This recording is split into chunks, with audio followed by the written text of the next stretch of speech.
अस्सलाम my YouTube family, कैसे हैं आप सब। आई होप आप सब होंगे ठीक है। अल्हम्दुलिल्लाह मैं भी बिल्कुल ठीक हूँ और उम्मीद करती हूँ आप सब भी बिल्कुल ठीक होंगे। अल्लाह ताला आप सबको ठीक रखे, खुश रहें, आबाद रहें, हमेशा हंसते रहें और मुस्कुराते रहें। अपनी इस बहन को अपनी दुआ में ज़रूर याद रखिएगा।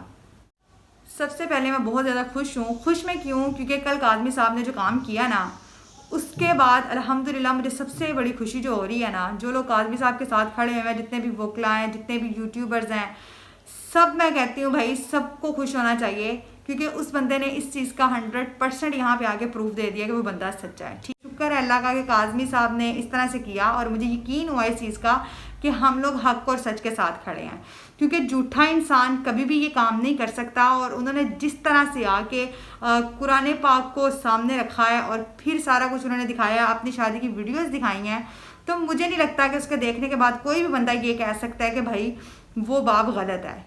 काज़मी साहब ने हल्फन कुरान पाक उठाया और ज़ुनैरा माह ने भी कुरान पाक को उठा लिया। यहाँ मुझे अफसोस के साथ कहना पड़ रहा है कि हम ऐसे मुसलमान हैं कि हमारे पास बिल्कुल भी टाइम नहीं होता कि हम कुरान पाक को पढ़ें। इवन कि हमारे पास इतना भी टाइम नहीं होता कि हम उस किताब को खोल कर ही देख लें। लेकिन यहाँ पे एक वो बाप है जिसकी किरदार कशी की जा रही थी, जिसपे इल्ज़ाम लगाए जा रहे थे। भाई उसकी पूरी फैमिली को नंगा किया जा रहा था, इवन कि माँ से लेके बाप से लेके अब बात मामू जो है वहाँ तक जा चुकी थी, और ये जाते जाते बाद जो उनकी खालाएं जिनकी भी शादी नहीं हुई ये वहाँ तक भी जानी थी। ठीक है, उस बंदे के पास कोई ऑप्शन नहीं था, उसने कुरान पाक को हल्फन लिया और आके बताया और सब कुछ दिखाया। लेकिन यहाँ पे मैं ज़ुनैरा से पूछना चाहती हूँ, ज़ुनैरा आपने क्यों कुरान पाक को उठाया है? आखिर आप किस चीज़ की सफाइयाँ देने आई हैं? और आपको इतनी भी शर्म नहीं आ रही कि आप कुरान पाक उठा के भी फिर भी उस गलत चीज़ को डिफेंड कर रही हैं, उन लोगों को डिफेंड कर रही हैं आप जिनके कब्जे में इस टाइम दुआ ज़हरा है। ठीक है, चले मान भी लेते हैं कोई गैंग नहीं है, लेकिन भाई क्यों नहीं बच्ची को माँ बाप से मिलने दिया जा रहा? ज़ुनैरा आंटी, मैं ना आपसे पूछना चाहती हूँ कि आपने दिल खोल के जो है ना दुआ के बाप को जलील किया है और लोगों को जो है दिखाया है, उनका बैकग्राउंड सारा उनकी फैमिली का आपने दिखाया है।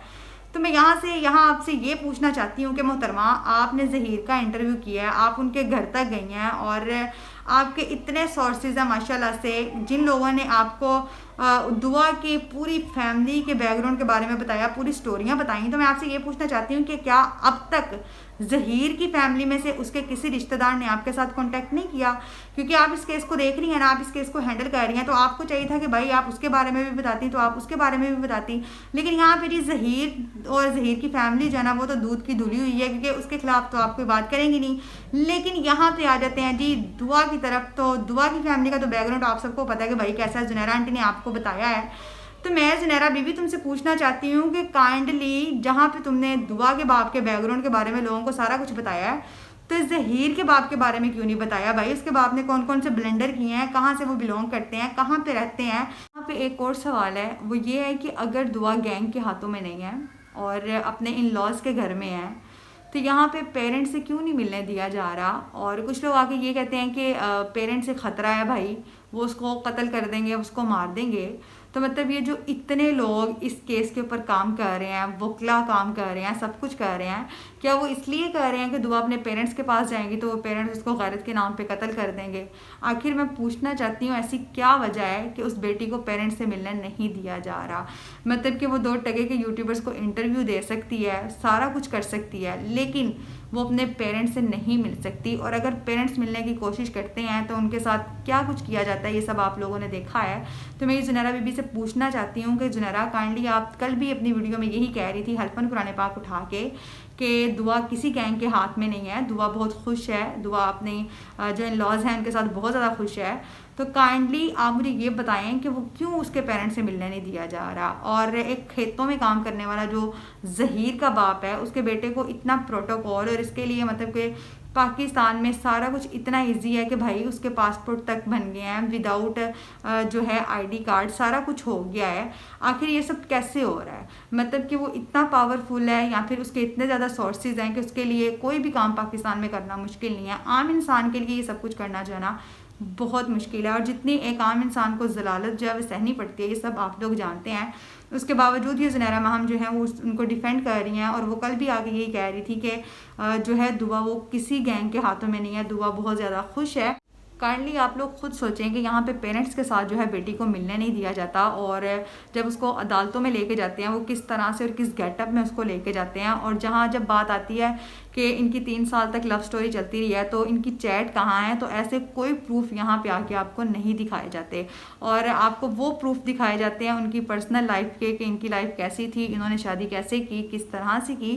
खैर वो सारे प्रूफ नहीं होते, ये आप लोग भी समझते हैं। और जब दुआ का इंटरव्यू आता है तो भाई लोग ना समझ नहीं है, लोग अक्लमंद हैं, लोग अक्ल और समझ रखते हैं, और लोग इस चीज़ को भी नोट करते हैं कि वो जब बच्ची बोलती है तो वो मतलब कि उसकी जो आवाज़ है वो लड़खड़ा रही होती है, जिस तरह से वो बोलती है। मैं बोल रही हूँ, मेरी आवाज़ नहीं लड़खड़ा रही, मेरी ज़ुबान भी नहीं लड़खड़ा रही भाई। जब वो बच्ची बोलती है तो आप उसके बोलने का अंदाज़ चेक कर सकते हैं, वो किस तरह से बोल रही होती है। तो आप कैसे कह सकती हैं ज़ुनैरा कि वो किसी गैंग के हाथों में नहीं है, वो सेफ हाथों में है, वो बहुत खुश है, वो बहुत हैप्पी है। भाई गन पॉइंट पे आप किसी को कुछ भी कहेंगे ना कि तुम्हारे माँ बाप घटिया हैं, तो मैं कहती हूँ वो ये भी बोलेगा कि मेरे माँ बाप घटिया हैं, मेरे पेरेंट्स घटिया हैं। आखिर जान किसको प्यारी नहीं होती। और भाई पता नहीं उसको किस तरह का टॉर्चर किया जा रहा है, किस तरह का उसके ऊपर तशद्दुद किया जा रहा है। खैर इस चीज़ को हम नहीं जानते, लेकिन यहाँ पे बात है एक बाप की। बाप ने हल्फन कुरान पाक उठा लिया, और इंशाल्लाह अब जो है ना बहुत जल्दी झूठ का और सच का फैसला हो जाएगा। और यहाँ पे यूट्यूबर्स को भी बहुत ज़्यादा बातें की गई हैं, मुझे खुद बहुत सी बातें सुननी पड़ती हैं, इवन कि ये सारा कुछ सुनना पड़ता है कि भाई आपके पास कोई कंटेंट नहीं है, इसलिए आप रोज़ मुँह उठाते हैं और यहाँ पे आके जो है ना मतलब इस टॉपिक पे बात करनी स्टार्ट कर देते हैं। तो मैं उनको बताना चाहती हूँ अल्हम्दुलिल्लाह हमारे मोबाइल फुल भरे होते हैं कंटेंट के साथ, लेकिन यहाँ पे मसला एक दुआ का नहीं है, किसी एक बेटी का नहीं है। मैं भी किसी की बेटी हूँ, कल को आपकी भी बेटी कोई भी हो सकता है। अगर आज हम इस टॉपिक पे आवाज़ नहीं ना उठाएंगे, कल को आपकी मेरी किसी की भी कोई भी दुआ हो सकती है। अच्छा एक और बात मैं यहाँ पे क्लियर कर दूँ, और क्लियर करने के बाद आपको पता चल जाएगा ये जो ज़ुनैरा आंटी हैं ये अपने से झूठ बोलती हैं, इनको कोई किसी किस्म की इन्फॉर्मेशन नहीं देता, और इनके पास जितनी भी इन्फॉर्मेशन होती है ना सारी फेक होती है। ये खुद बैठ के सारा कुछ लिखती हैं कि मैंने कौन सी बकवास करनी है, मैंने कौन सी बकवास नहीं करनी, क्योंकि इनको ना तो उनकी फैमिली में से कोई बता रहा है, ना ही कोई और बता रहा है। और जो कुछ इनको बता रहा है ना वो सब कुछ वो इनकी बेटी से पूछती हैं, और वो बेटी प्रेशर में आके जो है ना मतलब सब कुछ इनको बता रही है। अच्छा जहाँ तक बात है सियालकोट की, तो इन मोहतरमा ने वो जो डबल शाह वाला भी बोला है, तो खैर मुझे तो डबल शाह का पता ही नहीं था भाई, सुना हुआ था, क्योंकि जब ये डबल शाह वाला मेरे ख्याल में वाक़या हुआ था ना तो मैं बिल्कुल छोटी सी थी, तो खैर मुझे इस चीज़ का बिल्कुल भी इल्म नहीं था, लेकिन अब मुझे इस चीज़ का इल्म हो गया। और जहाँ तक बात है सियालकोट की, तो मोहतरमा कह रही थी कि जिस सियालकोट में आप उस जगह पे जाएं वहाँ पे जाके आप पूछ लें। तो मैं इन मोहतरमा को बताना चाहती हूँ कि बीबी मैं सियालकोट से ही बिलोंग करती हूँ, मेरी पूरी फैमिली सियालकोट से बिलोंग करती है। इवन के जो मेरे ननिहाल वाले हैं भाई पूरी फैमिली इस टाइम सियालकोट में होती है, और मेरी अपनी सिस्टर सियालकोट उसी जगह पे होती है जहाँ पे इन मोहतरमा ने बताया था कि आप किसी से भी जाके पूछ लें, तो वहाँ पे जो आना आपको इनकी करतूतों का पता चल जाएगा कि इन्होंने कितने फ्रॉड किए हैं और इन्होंने कितने लोगों को पैसे लेने हैं। तो यकीन करें कि वहाँ पे कोई दूर दूर तक ऐसी स्टोरी को नहीं जानता भाई, किसी को भी ऐसी स्टोरियों का नहीं पता। तो यहाँ से फिर मुझे पता चला कि ये मोहतरमा जब आती हैं वीडियो में तो ये आके सरासर झूठ बोलती हैं, झूठ के अलावा और कुछ भी नहीं आपको बताती।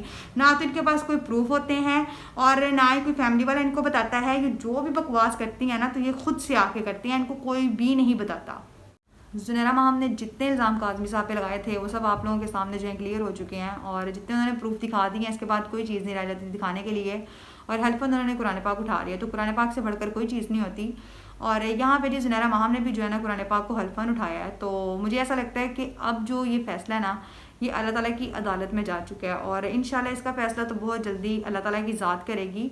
और जिसने झूठ बोला होगा और जो लोग अभी भी झूठ को डिफेंड कर रहे हैं, जो अभी भी ये कह रही है कि मैंने कुछ भी गलत नहीं किया, इस चीज़ का फ़ैसला अल्लाह ताला की ज़ात करेगी, क्योंकि अब बात जो है ना वो कुरान पाक पे आ चुकी है। और जो बंदा कुरान पाक को झूठा उठाता है ना तो आपको पता है कि वो दुनिया में भी जलील होता है और वो आखिरत में भी जलील होता है।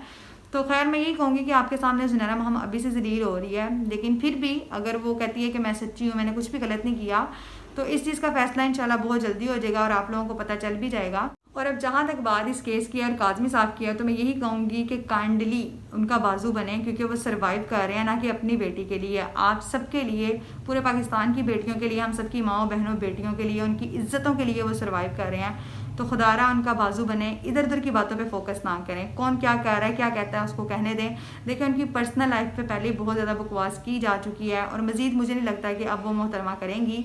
और मोहतरमा कहती हैं कि जी अब मैं इस टॉपिक पे बिल्कुल भी बात नहीं करूँगी, क्योंकि इस टॉपिक पे अब तो कोई बात रही नहीं। आपने ना उनकी माँ को छोड़ा, ना उनके बाप को छोड़ा, ना बहन भाइयों को छोड़ा, आपने सबको यहाँ पे ला के गंदा शो किया और आपने पूरे सोशल मीडिया पे उनका तमाशा बनाया, उनकी फैमिली का तमाशा बनाया आपने।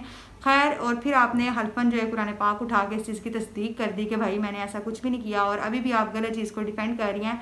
और कुरान पाक उठा के भी आप यही कह रही थी उस बच्ची के बारे में कि वो सेब हाथों में है। खैर, हमें नहीं लगता, और हम तब तक इस चीज़ को मानेंगे भी नहीं जब तक कि ये सारा कुछ जो है ना क्लियर नहीं हो जाता, ठीक है। और इंशाल्लाह पूरी उम्मीद है कि बहुत जल्दी दुआ ज़हरा जो है अपने पेरेंट्स के पास होगी इंशाल्लाह, और बहुत जल्दी हम लोग खुशखबरी सुनेंगे। तो झूठ का और सच का फैसला तो होने वाला है। देखिए, मैं कोई कमेंट नहीं पास करूँगी, कुछ भी नहीं कहूँगी, क्योंकि अब बात जो है ना वो कुरान पाक पे आ चुकी है। मतलब कि दुआ के फादर ने कुरान पाक उठाया है, जुनैरा माहम ने कुरान पाक उठाया, तो अब मुझे ये लगता है कि ये फैसला जो है ना ये अल्लाह ताला की अदालत में जा चुका है। तो अब इंशाल्लाह हर हाल में इंसाफ होगा, ज़रूर इंसाफ होगा, जो हक पे और सच पे होगा ना इंशाल्लाह जीत उसी की होगी। बस इसी के साथ मुझे इजाज़त दीजिए, दुआ में याद रखिएगा। अल्लाह हाफिज़।